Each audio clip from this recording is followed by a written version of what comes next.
Hello friends, स्वागत है आपका विनायक क्लासेस में। मैं विनायक आप सभी का बहुत बहुत स्वागत करता हूं। दोस्तों, जैसा कि हम देख रहे हैं कि मॉडर्न इंडिया का क्रैश कोर्स चल रहा है, जो कि यूपीटीपीएससी वीडियो की री एग्ज़ाम, आरओ एग्ज़ाम, दरोगा, एसएससी सभी के लिए समान रूप से लाभदायक होगा। दोस्तों, इससे पहले हमारे 6 लेक्चर हो चुके हैं, जिसमें हमने कंपनी का बंगाल में आगमन हम पढ़ चुके हैं। बंगाल में उनका आगमन हो चुका है, प्लासी और बक्सर का युद्ध हो चुका है। दोस्तों, अब बंगाल राज्य के बाद हम मैसूर राज्य में आएंगे। मैसूर राज्य में हम टीपू सुल्तान और हैदर अली को पढ़ेंगे। ठीक है, आपने नाम सुना होगा हैदर अली, टीपू सुल्तान का। तो आज हम मैसूर राज्य का अध्ययन करेंगे। दोस्तों, मैं आपको एक बार फिर से बैकग्राउंड बता देता हूँ। जैसा कि जब अंग्रेज आए थे तो इन्होंने लड़ाइयाँ लड़ी थी। ठीक है, प्लासी की लड़ाई लड़ी, बक्सर की लड़ाई लड़ी। तो ये लड़ाइयाँ लड़ी ना बंगाल में। इसके बाद ये अब कब्जा कर रहे हैं धीरे धीरे बड़े बड़े राज्यों पे। जैसे बंगाल के बाद मैसूर पर राज्य करेंगे, मैसूर के बाद फिर ये मराठाओं की तरफ मुड़ेंगे, मराठा को जीतेंगे, फिर ये सिखों को जीतेंगे। ठीक है, तो उसी क्रम में हम चल रहे हैं। तो उसी क्रम में आज हम बंगाल के बाद मैसूर राज्य पढ़ रहे हैं।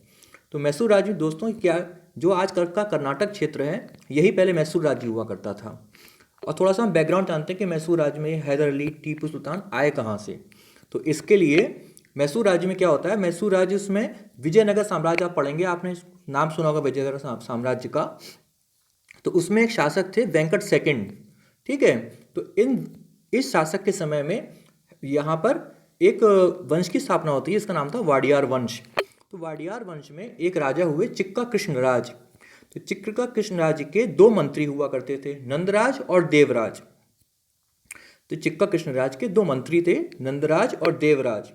तो नंदराज और देवराज ने चिक्का कृष्णराज की जगह अपने आप को स्वतंत्र घोषित करके यहाँ का अपने आप को शासक बना लिया। कहाँ का? मैसूर का। अब मैसूर के शासक कौन बन गए? नंदराज और देवराज। तो हैदर अली क्या था दोस्तों, नंदराज की फौज में एक साधारण से सिपाही अधिकारी थे ये हैदर अली, नंदराज की फौज में। ठीक है, लेकिन फिर एक बार क्या होता है, मैसूर के ऊपर जिस समय वहाँ नंदराज का शासन होता है, मैसूर पे मराठा लोग आक्रमण कर देते हैं।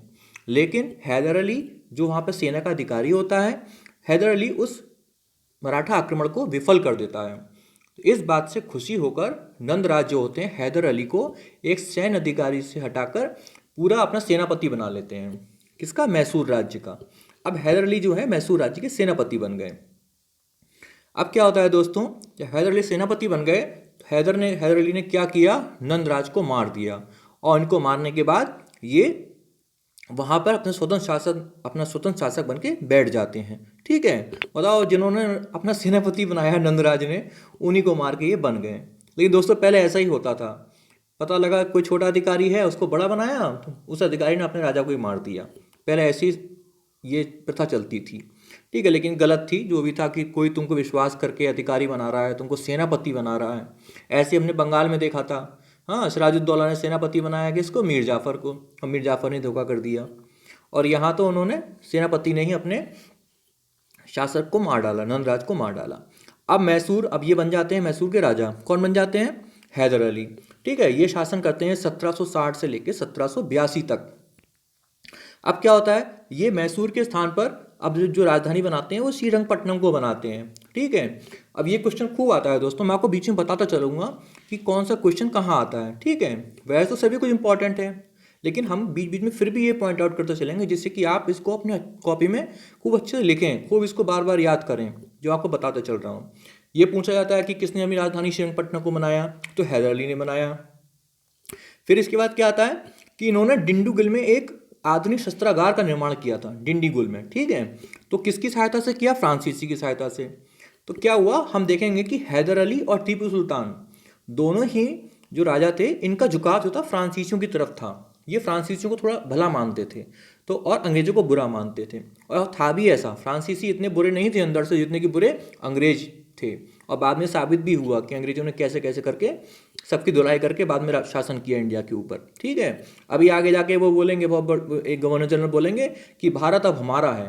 बताओ हमारा देश, और कह रहे हैं कि हमारा है। अभी बोलेंगे जब चतुर्थ आंग्ल मैसूर युद्ध होगा, 4th एंग्लो मैसूर, तो उसमें एक गवर्नर जनरल बोलेंगे कि अब भारत हमारा है। पढ़ेंगे हम। ठीक है, तो डिंडीगुल में एक आधुनिक शस्त्रागार का निर्माण किया। ये क्वेश्चन खूब भर भर के एग्जाम में आता है दोस्तों, खूब अच्छे से याद रखना है इसको। किसने किया? हैदर अली ने किया। कहाँ पे किया? डिंडीगुल में किया। और ये जरूर पूछता है कि कभी कभी ये पूछता है कि किस की सहायता से किया, तो फ्रांसीसियों की सहायता से किया। ठीक, अब ये हैदर अली हो गए हमारे पूरे।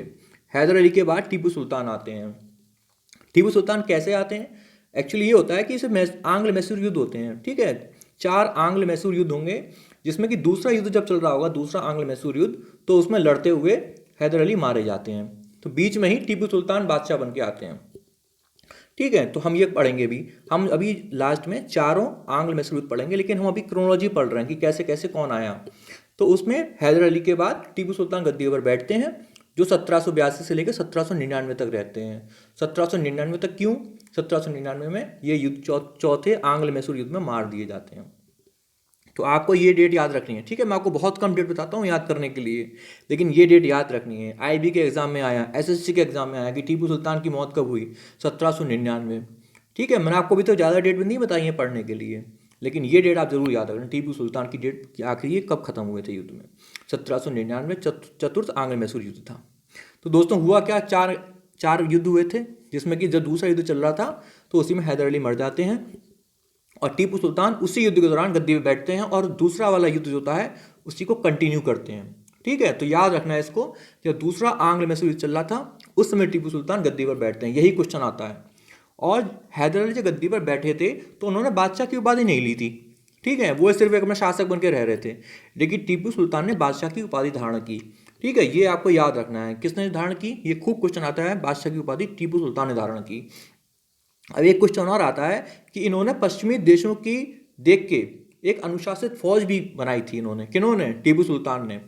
ठीक है, याद रखना, ये क्वेश्चन खूब पूछा जाता है। सिक्का ढलाई की नई तकनीक, ये नई से नई मॉडर्न तकनीक अपना रहे थे। किसकी मदद से ये अपना रहे थे? फ्रांसीसियों की मदद से। किसके खिलाफ? अंग्रेजों के खिलाफ। ठीक है, इन्होंने आधुनिक कैलेंडर लागू किया। तो याद रखना दोस्तों, एक बात याद रखना कि इन्होंने एक अच्छी डिसिप्लिन फौज तैयार की। किसकी? पश्चिमी देशों की देखकर। इन्होंने सिक्का ढलाई की तकनीक अपनाई थी नई। ठीक है, आधुनिक कैलेंडर को लागू किया, और जबकि कहने को मुस्लिम थे फिर भी इन्होंने श्रृंगेरी मंदिर में देवी शारदा की जो मूर्ति निर्माण हो रहा था उसमें धन दिया। ठीक है, तो देखिए कितने मेरे धर्म सहिष्णु थे ये। तो याद रखना ये बात। आप सोचें कि यार बाकी वहाँ नाम दिए होंगे सब हिंदू राजाओं के, तो आपको गया हिंदू राजा ने दान दिया होगा, मुसलमान राजा क्यों देगा? लेकिन टीपू सुल्तान ने श्रृंगेरी मंदिर में देवी शारदा की मूर्ति में जब निर्माण हो रहा था तो दान दिया था। ठीक है, और इन्होंने क्या किया था, एक ये क्वेश्चन तो भाई साहब हर एग्जाम में, छोटा बड़ा, आईएएस पीसीएस आरओ एआरओ जो हो, उसमें आता है कि फ्रांसीसी क्रांति से प्रभावित होकर श्रीरंगपट्टनम में इन्होंने एक जैकोबिन ट्री और जैकोबिन क्लब की स्थापना की थी। तो क्वेश्चन सीधा ऐसे ही आता है कि जैकोबिन क्लब से जुड़ने वाला या स्थापना करने वाला कौन था राजा? तो वो टीपू सुल्तान था, एकमात्र यही राजा था इंडिया के अंदर जो जुड़े थे इससे। और इन्होंने जैकोबिन ट्री भी लगवाया था, क्योंकि ये जो फ्रांसीसी क्रांति हो रही थी उससे बहुत ज़्यादा प्रेरित हो रहे थे। तो ये भी क्वेश्चन आता है कि फ्रांसीसी क्रांति से कौन प्रेरित था? तो भाई टीपू सुल्तान प्रेरित हुए थे। अब इन्होंने क्या किया, बहुत सारे देशों के साथ वैदेशिक संबंध भी स्थापित किए। ठीक है, क्योंकि ये जो थे एक्चुअली फ्रांसीसी लोगों की तरफ झुके हुए थे, और तो ये उनके जो ब्रिटिश कंपनी थी उसके प्रभाव को कम करना चाहते थे। तो इसीलिए भाई जैसे आज चल रहा है हमारे ब्यूरोक्रेटिक रिलेशन चलते हैं देशों के साथ, तो ऐसे इन्होंने भी अपने रिलेशन कायम किए। तो ये क्वेश्चन आता है कि कौन सा ऐसे शासक था जिसने विदेशों के साथ संबंध कायम किए? तो टीपू सुल्तान उसमें ऑप्शन में रहेंगे, तुरंत आप टिक करना उनको। ठीक है, और इन्होंने एक बात बोली थी, बहुत अच्छी बात बोली है। टीपू सुल्तान बोलते थे कि एक दिन शेर की तरह जीना ज़्यादा अच्छा है कि जीवन भर गीदड़ बन के जियो। ठीक है, अच्छी बात है ये, तो स्वाभिमान वाली बात है। अब एक इंग्लिश व्यक्ति था जिसने टॉमस मुनरो, तो उसने क्या कहा था, टीपू को अशांत आत्मा कहा था। ये क्वेश्चन दोस्तों पीसीएस में आता है, अभी तक वीडियो या फिर यूपीटीपीएससी में नहीं आया, थोड़ा क्योंकि डीप चला जाता है ये। तो आप याद रखना, अगर आता है तो टॉमस मुनरो ने कहा था। ठीक है, और मैंने ये साइड में लिखा है टॉमस रो। टॉमस रो इसलिए लिखा है कि आप इससे कंफ्यूज ना हो कि टॉमस रो टॉमस मुनरो, तो थोड़ा नाम मिलता जुलता है। लेकिन टॉमस रो कौन थे? जहांगीर के समय आए थे ये, और इन्होंने इनसे फैक्ट्री बनवाने के लिए इजाज़त मांगी थी, तो जहांगीर ने इजाज़त दे दी थी। ठीक है, जहांगीर टाइम पे आए थे टॉमस रो। और ये कौन है? ये टॉमस मुनरो हैं। ये सिर्फ कहते हैं इतनी बात इनके लिए। अब दोस्तों क्या हुआ, अब युद्ध होता है तो टीपू सुल्तान मारे जाते हैं उसमें। अब हम पढ़ेंगे चारों के चारों जो आंग्ल मैसूर युद्ध हुए थे, एंग्लो मैसूर। अब आप कहेंगे कि मैंने इसको इंग्लिश में क्यों लिख दिया? तो दोस्तों कुछ लोगों के कमेंट आए थे कि मैं थोड़ा बहुत इंग्लिश में भी एक्सप्लेन करता चलूँ। ठीक है, तो मैंने इंग्लिश में लिख दिया है, लेकिन मैं बोल हिंदी में भी रहा हूँ। ठीक है, मैं बायलिंगुअल पढ़ा रहा हूँ, जिससे किसी को भी कोई दिक्कत ना हो। ठीक है, अगर लगता है तो मैं उसको वो हिंदी में भी कर दूंगा। ठीक है, मेरे पास टाइम नहीं था तो मैंने इसलिए इसको इंग्लिश में लिख दिया, लेकिन मैं हिंदी में समझाऊंगा पूरा इसको, क्योंकि देखो मुझे सभी का ख्याल रखना है मुझे, ठीक है। तो क्योंकि मैं टीचर हूँ तो मेरे लिए कोई भेदभाव नहीं किसी के साथ, मेरे लिए सब समान है। तो क्या होता है, पहला आंग्ल मैसूर युद्ध होता है 1767 से लेकर 1769, 2 साल चलता है।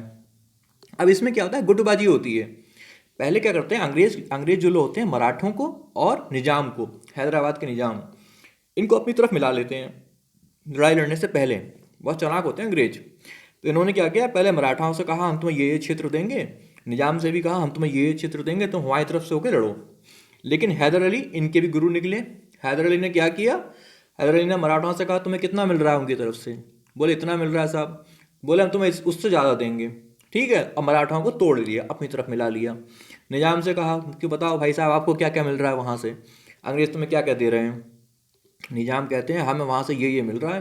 हैदर अली कहते हैं हम तुम्हें इससे ज़्यादा देंगे, तुम हमारी तरफ आ जाओ, ठीक है। निजाम कहते हैं, अब ये लोगों ने क्या किया, उसमें तो लालच में आ गए और ये लोग हैदर अली की तरफ आ गए अंग्रेज़ों का साथ छोड़ के।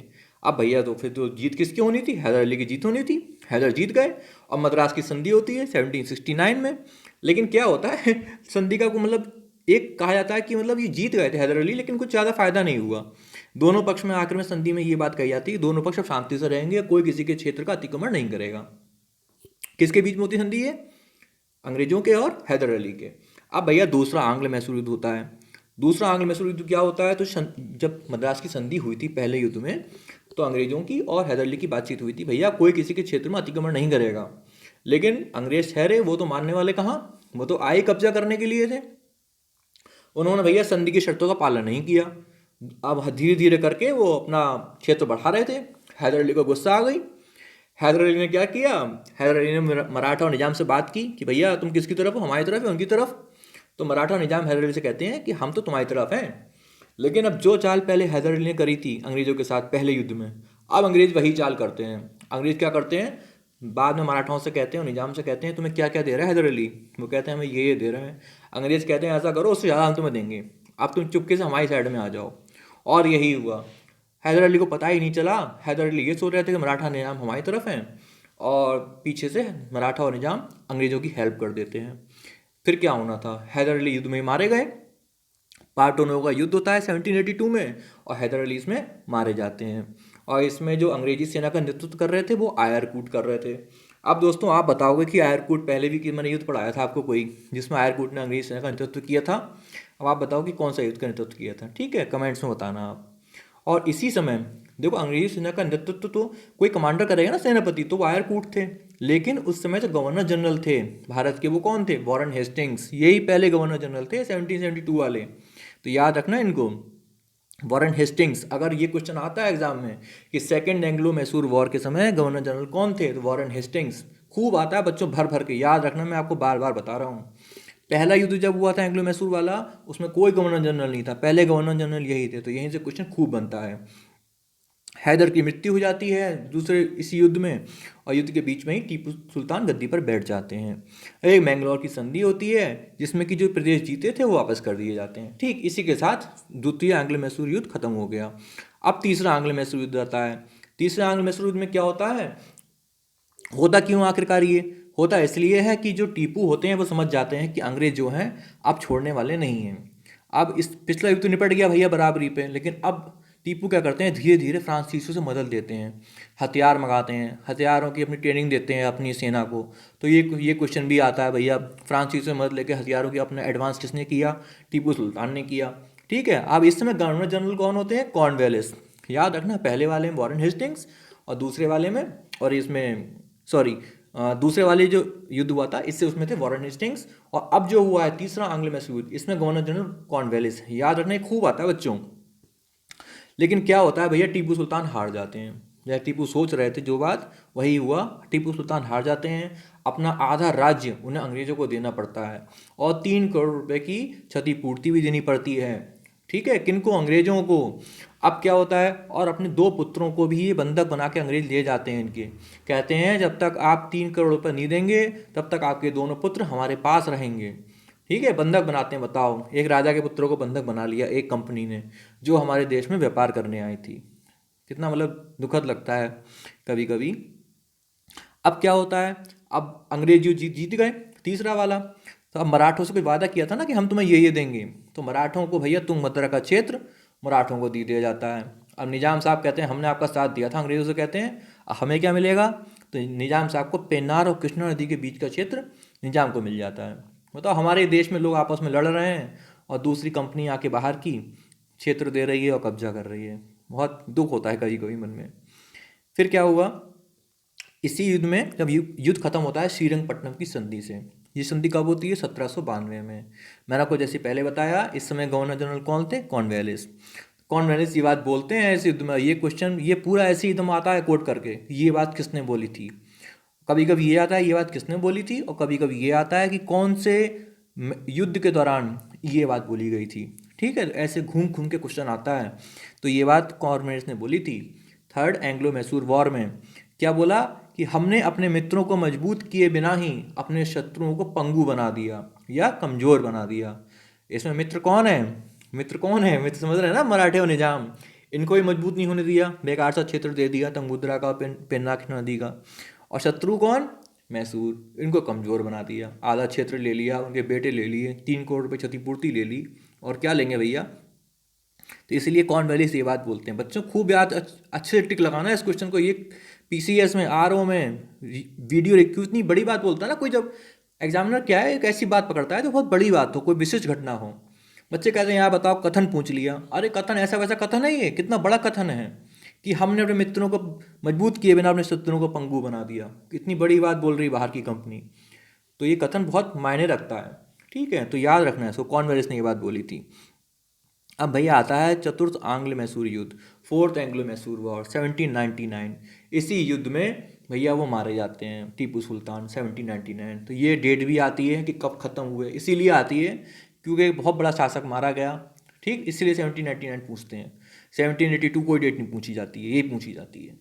और कारण क्या हुआ था कि अंग्रेज क्या होते हैं, सहायक संधि कहते हैं इसे, सहायक संधि स्वीकार कर लो। सहायक संधि हम पढ़ेंगे आगे जाके क्या है, लेकिन वो बहुत खतरनाक होती है दोस्तों, समझ लो एक तरह से गुलामी की तरह होती है वो।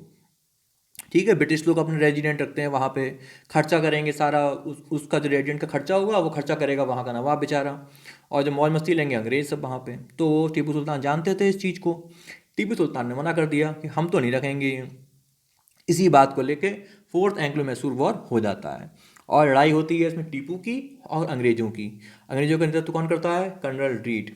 ठीक है, कर्नल रीड याद रखना है इनको आप। टीपू मर जाते हैं लड़ते लड़ते 1799 में। फिर क्या होता है, अंग्रेजों ने क्या किया, कब्जा कर लिया। कब्जा कर लिया तो ऐसा नहीं था कब्जा करने के बाद सीधे, अंग्रेज बहुत चालाक थे, अंग्रेज ने ऐसा नहीं किया कि सीधा सीधा लिया राज अपने अंडर मिला लिया कि अब हम यहाँ के शासक हैं ना।